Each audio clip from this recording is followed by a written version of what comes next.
That betting show, January 30th, your one-stop shop for all your sports betting needs. Super Bowl 53 coming up on Sunday. For all your needs, go to sportsbookreview.com. If you haven't done so yet, hit the subscribe button on YouTube. When we go live for the Betcast on Sunday, you'll get that notification, pop in the chat box and say hello. But also, more importantly here for that betting show, if you do hit that subscribe button on YouTube, every time Teddy and I release a new episode of the show, you'll be able to come in and view it. SBRodds.com also for all the latest line movements.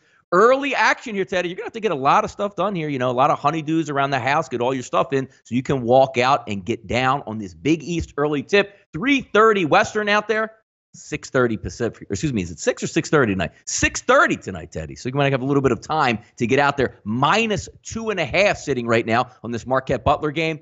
The one thing that we have a problem with, if you are Butler, is how do you slow down Marcus Howard? I'm going to read off a couple numbers to you, Teddy. 31, 23, 24, 26, 53, and 26. We're not selling you Powerball here, Teddy. That's Marcus Howard's numbers over the past half dozen games. How about that? Yeah, the Powerball has two 26s in it. You probably have an invalid ticket. But the bottom line, I mean, Howard was amazing over the weekend, leading Marquette to another road victory. And yet, you know, they're dogs in this one. They're taking money. The number 3 bet down to 2.5. The total, a little bit of action on the over. 147's bet up to 148 in early betting action today. Look, you know, Butler swept Marquette last year. They beat them by 20 and 11. They swept Marquette the year before, too.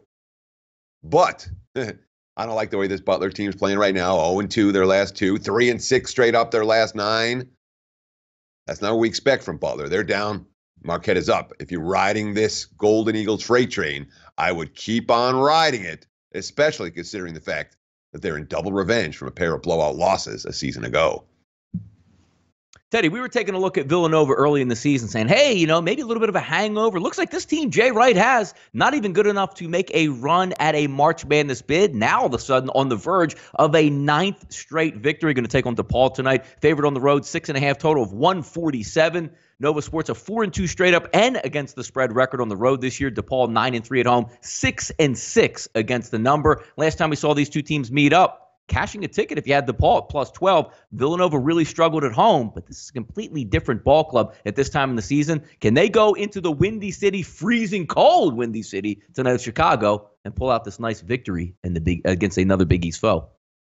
Well, it's not just a victory. They got to win by margin at DePaul. And again, you're not talking about the conditions inside the court, although Yeah. given the state of DePaul's basketball court, it might be a little nippy in there. Might be frozen. If the temperatures really are -20 at tip-off. But, I mean, right now the Wildcats are absolutely a one-way team for me. I'm either betting on them or I'm leaving the game alone. 8-0 their last 8, as you mentioned, 6-2 ATS, and that includes 4-0 straight up, 4-0 ATS their last 4 ball games. They're coming on like a freight train right now, living up to the hype of that recruiting class. And all of a sudden, we've seen the young kids start to grow up a whole lot. Worth noting, Nova on the highway, they hit their free throws. And that matters so much in this ATS range, 80% from the charity stripe away from home for the season. All that being said, Blue Demons have been good dogs. You know, 5-2 ATS their last 7 tries. You talked about how they covered the first time against Nova. And even though Nova's a one-way team for me, it's not a spot where I'm like, oh, look at the great value on Nova tonight. Probably a game I'm going to leave alone. Early game action there with Villanova. Late night game action here in the association. Utah's going to head to Portland for a Western Conference clash. One thing you got to like about, actually 2 things you got to like about Portland tonight. Damian Lillard upgraded to probable. And 18-10, Teddy, against the spread at home this year for those Portland Trailblazers. Laying a short number tonight. If we take a look right now, -1, -1.5 across the board. Opened up at 219 as a total, Teddy, but we see a little bit of a dip back to 217 for this Western Conference game tonight. Yeah, and of course, I mean, they didn't need Damian Lillard the other night. With Lillard out, you know, he had that sore knee. And C.J. McCollum played point guard for the night and had 28 points, 10 rebounds, 10 assists. He finished with a triple-double. And the Blazers actually got the money at the close in that game after the line move when it was announced that Lillard wasn't going to play. But, you know, Jazz are playing good ball right now. Second hottest team in the NBA behind the Warriors. They've won 9 of their last 10. They've beaten the Blazers twice in 3 meetings already this season.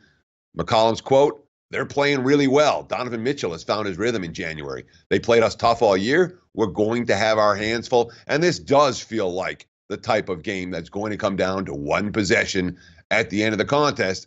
The game's priced near pick'em, 1.5 for Portland, and it feels like a 1-point game. It really does feel like the type of contest that's going to come down to the wire. In this point spread range, I don't see a whole lot of value on either squads this evening. The slightest lean towards Portland, but honestly not enough to get to the window.